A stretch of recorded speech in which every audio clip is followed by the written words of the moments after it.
Semifinal है और इस सेमीफाइनल के कड़क होने की पूरी पूरी उम्मीदें हैं। देखो जीते कोई भी, लेकिन इस सेमीफाइनल में एक चीज जरूर होगी, ना स्पेन अपने प्लेइंग स्टाइल से कॉम्प्रोमाइज करेगा, ना फ्रांस अपने प्लेइंग स्टाइल से कॉम्प्रोमाइज करेगा। देखो दोनों प्लेइंग स्टाइल में बहुत ज्यादा कॉन्ट्रास्ट है। फॉर एग्जाम्पल स्पेन, तो स्पेन का फुटबॉल है वो तोड़ फोड़ है और फ्रांस का फुटबॉल जोड़ तोड़ वाला है भाई, कि जैसे तैसे करके डिफेंसिवली शिफ्ट पुटअप करनी है, जैसे तैसे करके गोल नहीं खाना, और गोइंग फॉरवर्ड गोल कर लिया तो ठीक है, वरना नहीं भी किया they are so ready to face the penalty shoot out.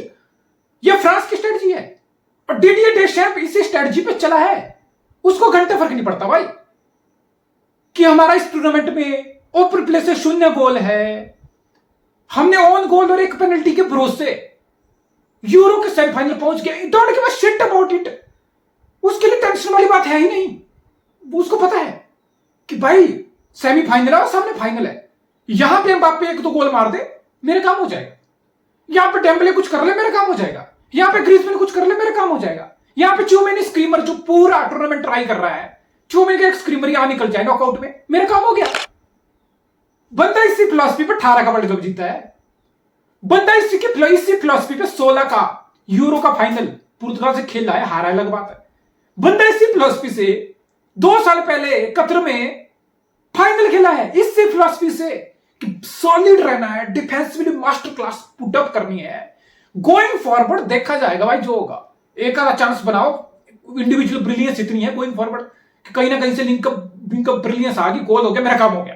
तो यह है फ्रांस की स्ट्रेटजी और फ्रांस इस स्ट्रेटजी से बिल्कुल भी कॉम्प्रोमाइज नहीं करेगा। यानी कि फ्रांस खेलेगा बिल्कुल पीछे बैठ के, सिट बैक करके, मिड ब्लॉक बना के, not that low block, mid block बना के, और आप फ्रंट रिलाई करेगा एम्बाप्पे की पेस पे, डेम्बले की पेस पे, थुरम की पेस पे, ग्रीजमैन, इन सब लिंकअप पर रिलाई करेगा। अब फ्रांस पूरा यूरो किया क्या, अगर आप पूरा देखोगे ना, इट्स 4 एट द बैक, जिसमें से फ्रांस अपने दोनों सेंटर बैक को पीछे रखता है ऑब्वियसली बिल्डअप के लिए। फिर बिल्डअप के लिए जैसे चौमेनी आता है पीछे सेंटर बैक की स्पोर्ट में 3 एट द बैक बनाते हैं। दिस मींस फ्रांस अपने फिर दोनों फुल बैक को, कुंडे और थियो हर्नांडेज को फुलर एंड वाइडर फ्रीडम के साथ यूज करता है वाइडर चैनल में। इसका मतलब फिर आप अपने दोनों विंगर्स को, एम्बाप्पे हो या थुरम हो या राइट पे डेम्बेले हो, दोनों को फ्रांस इन साइड खिलाता है अपने विंगर को। फिर ग्रीजमैन इन साइड होगा तो फिर विड्थ दी जाएगी आपके फुल बैक के द्वारा, और जैसे चौमेनी 3 एट द बैक के शेप में ड्रॉप अप करता है, फिर रैबियो और कांटे है ना, ये दोनों का रोल बहुत क्रंच है। ये दोनों they are like box to box midfielder, defensively shift put up करने के लिए तैयार है, और अटैक गोइंग फॉरवर्ड जब फ्रांस के पास बॉल होता है with ball, they are more like कि नहीं फाइनल थर्ड में भी कुछ ना कुछ left right half spaces attack करते हैं। सो इट्स लाइक कि France middle of the pitch congestion create कर रहा है, ओवरलोड क्रिएट कर रहा है, फिर विड्थ कुंडे साथ किया, फिर विड्थ थियो हर्नांडेज साथ किया। सो ये पहले मैच में हमने देखा है 2-3 मैच में कि विड्थ से फिर कुंडे और थियो हर्नांडेज के रन हो, क्रॉसेस हो, काफी स्पेस एक्सप्लॉइट करते हैं ये, मतलब काफी एक्सपोजर इनको मिलता है गोइंग फॉरवर्ड। तो ये फ्रांस की स्ट्रेटजी, ये फ्रांस का प्लान है और फ्रांस इसी प्लान पे स्टिक रहेगा, कुछ चेंज नहीं होगा। लेकिन सामने है स्पेन। अब स्पेन अपनी फिलॉसफी से कंप्रोमाइज नहीं करेगा, जस्ट बिकॉज ये नॉकआउट टूर्नामेंट है और बहुत बड़ी बड़ी टीमें जिनके पास सब असला है, उनको लगता है कि नॉकआउट टूर्नामेंट की फिलॉसफी है सिट बैक करो, लेट के खेलो, डिफेंसिवली शिफ्ट पुट अप करो, गोइंग फॉरवर्ड ज्यादा कुछ भी नहीं होगा तो भी चलेगा। इंग्लैंड इसी स्ट्रेटजी से खेल रहा है, पुर्तगाल इसी स्ट्रेटजी से खेला, फ्रांस इस स्ट्रेटजी से बहुत हद तक सक्सेसफुल हो रहा है। लेकिन स्पेन इज स्पेन, स्पेन का काम है अपोनेंट को पेन देना। स्पेन की अपनी फिलॉसफी जिससे कॉम्प्रोमाइज नहीं होगा। डेल पियोंटे भी वही बंदा है भाई, बिल्कुल कोई कॉम्प्रोमाइज नहीं है, बिल्ड अप प्ले है, बिल्ड फ्रॉम द बैक है, पोजेशन बेस्ड फुटबॉल है, प्रेस बेस्ड फुटबॉल है, पासिंग पे बहुत ज्यादा फोकस है, इन नंबर फाइनल थर्ड में प्लेयर को कमिट किया जा रहा है, काफी ऑफेंसिव स्टाइल ऑफ प्ले है, और स्पेन ने काफी हद तक इस टूर्नामेंट में खुद को प्रूव किया है। देखो स्पेन के रिगार्डिंग मेरा या बहुत लोगों का एक ही डाउट था कि ये तो यंग टीम है यार, है यंग टीम, बहुत यंग टीम है, कि हाँ अट्रैक्टिव प्लेइंग स्टाइल है, लेकिन वो 8, 10, 12 वाली 2 यूरो और 1 वर्ल्ड कप वाली गोल्डन जनरेशन के बाद इट्स लाइक कि हर बड़े टूर्नामेंट में पिछले 12 साल में स्पेन बहुत हद तक सफर किया है। सो इट्स लाइक कि अब नई टीम बन रही है, टैलेंट की कमी नहीं है, बट इट्स लाइक कि अभी ये टीम मैच्योर स्टेज पे नहीं है, अभी ये टीम उस लेवल पे नहीं पहुंची कि ये सेमीफाइनल या फाइनल तक आए और कुछ बड़ा उखाड़े, लेकिन इस टूर्नामेंट में स्पेन ने काफी हद तक बहुत लोगों को गलत प्रूव किया है। This team has matured now, this team has taken that next step.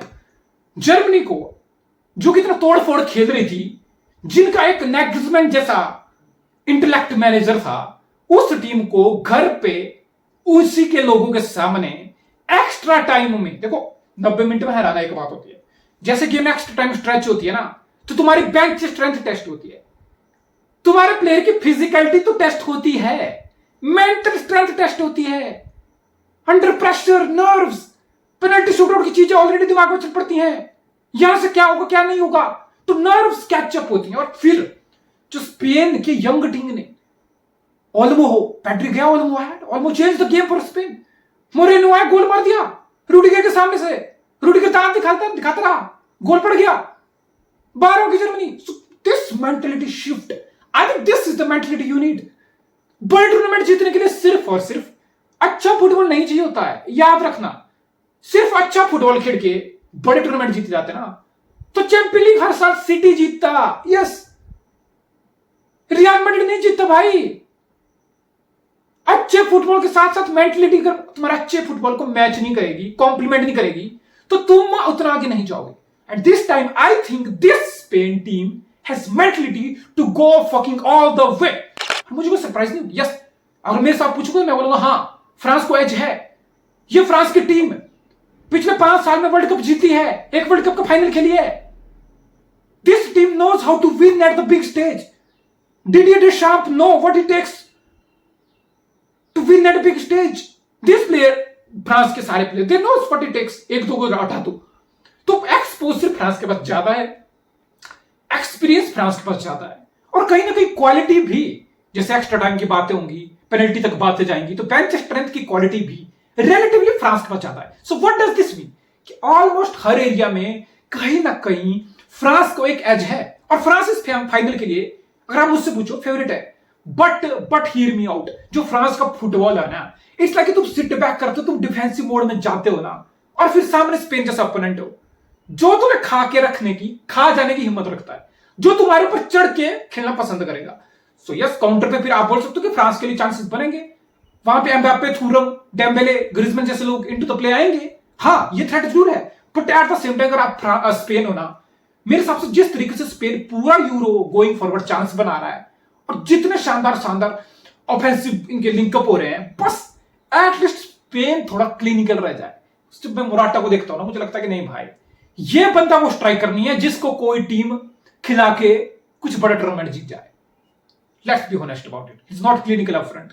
कई बार रन अच्छे हैं तो फिर फिनिशिंग अच्छी नहीं है, फिनिशिंग अच्छे तो रन भाई के खराब निकल रहे हैं। Yes, there are weakness, but मेरे हिसाब से स्पेन को चांस मिलेंगे जिस टाइप का फुटबॉल स्पेन खेलता है। बस स्पेन को थोड़ा क्लिनिकलिटी रखनी है, और ये स्पेन की टीम दुनिया की किसी भी टीम को हरा सकती है। That's why they are in the semifinal.